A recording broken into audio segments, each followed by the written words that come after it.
It's 104.8 Channel 4. Sean hanging out this afternoon. Welcome to Smart Moves in Real Estate, brought to you by Property Finder. Now today, we are diving into some emerging communities here in the UAE. Everyone wants to get on the front foot, find the community that's on the up and up. And here to tell us how to do just that is Richard Waind. He is the Chief Executive Officer, the CEO at Betterhomes. Richard, thanks for joining me this afternoon, mate. Thanks, Sean. Thanks for having us. My pleasure. So let's start with maybe what you're seeing, emerging communities or lifestyle-driven development, which is important to a lot of people. Which ones are starting to gain a bit more relevance in the UAE markets? I mean, it's an incredibly dynamic market, isn't it? There's about 1,700 new projects and communities under construction. Wow. But in terms, it's a lot, right? But in terms of communities actually where people are living, they've been handed over, you've got families in there, there's a few that catch my eye. I think Dubai Creek has really sort of set itself apart, that end of town, over the last couple of years. Al Gaff is probably a really key one in terms of townhouses and villas, been incredibly popular over the last couple of years around Lagoon there. It's very, very good. And then a bit of I'll give one that's a bit sort of bit of a curveball, but I'd say Motor City as well, which is a live-work community. You know, Motor City over the last 7-8 years is transformed massively in terms of both companies there, businesses are there, but also what they offer in terms of accommodation. I think it's really something to watch. Yeah, fantastic. Yeah, I do like Motor City. Now, let's talk about some new kind of areas and compare those with some more established neighbourhoods. How did they kind of go head-to-head, for example, in terms of infrastructure, lifestyle and demand as well? Yeah, as I said, there's 1,700 projects under construction, which means developers at the minute are competing for attention, right? And one of the things we've seen over the last couple of years is this real, almost arms race on amenities. So the newer projects, the new developments coming out now are packed full of fantastic amenities for families, for individuals, incredible swimming pools and gyms and workspaces and all the rest of it. So I think amenities today, you'll see a lot more of those lifestyle amenities in the newer stuff coming up.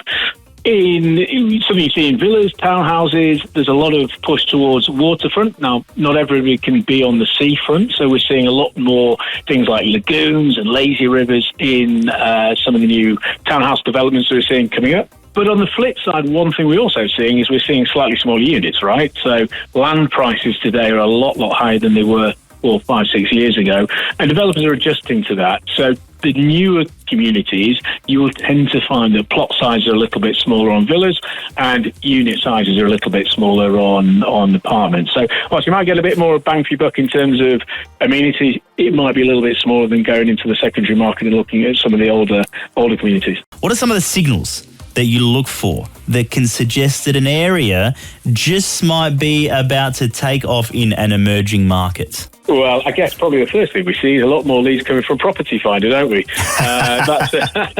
That tends to tell us that something is about to happen in an area. And of course, you know, people start talking about an area. So we see lots of more leads, but normally it's about why is an area taking off, right? So what is the story around that area? And particularly what's the story about location? So if we take some of the really big areas that have kicked off recently, like South has been a real area of conversation and it's gathered a lot of pace. That was already doing well post-Expo, but the advent of the new airport going in there, the expansion of the airport in there, it's got a real lot of interest. Now, obviously, you don't want to be living under the flight path, but a little bit away from that, there's some really interesting new developments going in there, some fantastic new master developments going in there. So that's all about location, and other areas as well, like, you know, I guess Dubai Islands now, affordable waterfront living, lots and lots of new developments going on there at a price point where you're not at the same sort of price point of places like, you know, the Palm. So it's often, you know, the first signs of these sort of things is in the off-plan area, lots of activity happening in the development side of things. And then when they're ready and when they're live, you know, so our friend at Property Finder tends to be one of the first signals going up when people start seeing them online and coming through to us. One thing that some people don't think about when they are purchasing a property is the sustainability and the smart infrastructure in these communities. Could you explain a little bit to people looking what role those two things play in shaping the appeal and also the long-term potential of the emerging communities? Yeah, I think there's a lot more focus today on sustainability than there was. There's the LEED ratings, the LEED ratings on buildings, which is the sustainability rating. We're seeing a lot more of that, which is great, right? But I think it's like anything. The market needs to demand more of it to see more, perhaps, world-beating sustainability projects coming into Dubai, which I would encourage. I'd like to see a little bit more of. In terms of infrastructure, I think there's a huge amount of infrastructure going on today in Dubai, right? You only need to look out your window and there's new roads being built, there's new bridges being built, which is crucial because a lot of these new developments, a lot of these new communities are a little bit further out and they need to have great connectivity into other parts of Dubai. I mean, crucially, Umsakim Street and Hector Street, over the next 2 years, lots of expansion happening to those. So I think they will really, really service all of those newer villa and townhouse communities out in Dubai land very, very well. And I guess, the other thing I would like to see a little bit more is an expansion into the public transport system, the overground system, and, potentially, who knows, maybe a bit of a linking underground system in the future. So lots of infrastructure things happening, but I'm sure there'll be more to come over the coming years. It is a hot market. It's a broad market, and every little piece of advice just like this, I'm sure, helps every single buyer. Richard Waind, the CEO of Betterhomes. Thanks for your insights this afternoon, mate, and thanks for joining me. My pleasure, my friend. Thanks for having me. My pleasure. Join us next week as we explore more on smart moves in real estate, brought to you by Property Finder, the region's leading property portal.